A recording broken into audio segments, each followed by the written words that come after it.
चलिए बच्चा लोग, आज हम लोग जो है एक नए लेसन जो कि क्लास 8 का है, जिसका नाम है द रॉन्ग हाउस।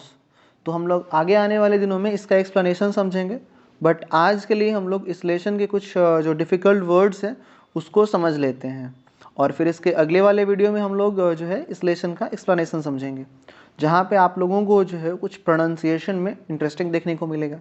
चलिए शुरू करते हैं। तो हमारा जो पहला वर्ड है वो है SLIPPED। आप लोगों को लग रहा होगा कि इसका प्रोनाउंसिएशन जो है वो होगा स्लिप्ड, बट है ये टोटली गलत। होगा क्या? स्लिप्ड। सो एक बार अच्छे से नोटिस कर लीजिए, SLIPPED, स्लिप्ड नहीं बच्चे, इसको क्या पढ़ते हैं? स्लिप्ड। मैं आप लोगों के लिए लिख देता हूँ, ज़्यादा आसान रहेगा। SLIPT लिखेंगे हम लोग ये, और पढ़ेंगे हम लोग ये। क्या पढ़ेंगे इसको? स्लिप्ड का, जिसका मतलब क्या होता है? फिसल जाना। आइए आगे समझते हैं। नेक्स्ट है हमारा क्राउज्ड।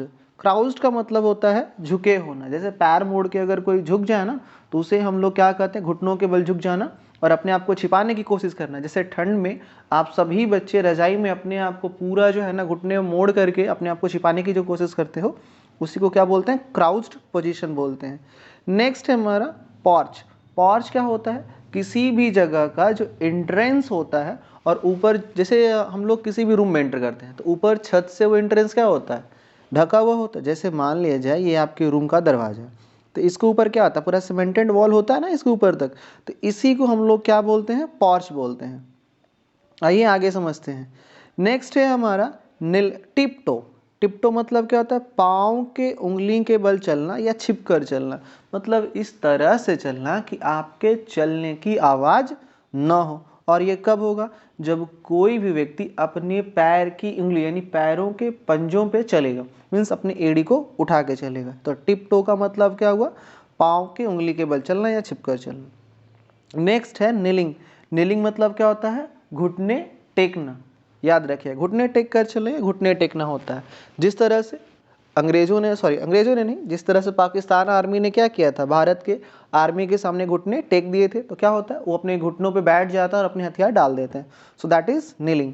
नेक्स्ट है हम लोगों का लिविंग रूम। लिविंग रूम किसको बोलते हैं? बैठक रूम। मतलब वो रूम जो जनरली जो है बहुत सारे, मतलब घर के बहुत सारे सदस्य, जो घर के सदस्य होते हैं, दिन के टाइम में जहाँ एक साथ बैठ कर के टाइम स्पेंड करते हैं, उसे हम लोग क्या बोलते हैं?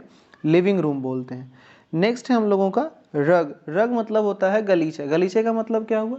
कि जैसे आप लोग को जो क्या बोलते हैं, पैर पोंछने वाला समझ में, इसको पौधान बोलते हैं। तो बेसिकली क्या है कि जो रूम में जो है जूट के बोरे के, या खासकर ऊलन, जो ऊनी वस्त्रों के बने हुए जो फुट को पोंछने के लिए यानी पैर को पोंछने की जो चटाई होती है, उसे ही हम लोग क्या बोलते हैं? रग यानी गलीचा बोलते हैं। नेक्स्ट है हमारा स्ट्रोक। स्ट्रोक के 3 मतलब होते हैं।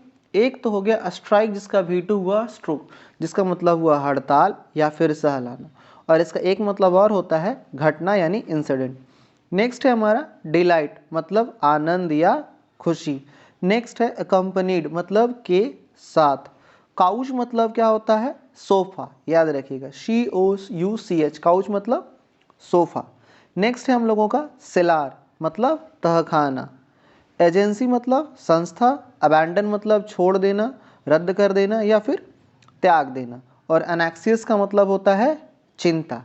तो इन सारे वर्ड्स को आप लोग एक बार अच्छे से याद कर लीजिएगा, फिर हम लोग कल के वीडियो में जो है इसके एक्सप्लेनेशन को समझेंगे। एक बार और हम आपको एक्सप्लेन कर देते हैं। हमारा जो पहला वर्ड है वो काफ़ी इंपॉर्टेंट है। ये स्लिप्ड नहीं है, क्या है? स्लिप्ड। क्या है? स्लिप्ड। याद रखिएगा। क्राउज्ड मतलब होता है झुके हुए ना, मतलब पूरे घुटना मोड़ करके जो है बैठ जाने या अपने से आपको छिपा लेना। पॉर्च मतलब द्वार मंडप होता है। टिपटो पैर की उंगली के बल आगे चलना या छिपकर चलना। नीलिंग घुटने टेक कर। लिविंग रूम बैठक। रग गलीचा। स्ट्रोक हड़ताल होता है, सहलाना या घटना।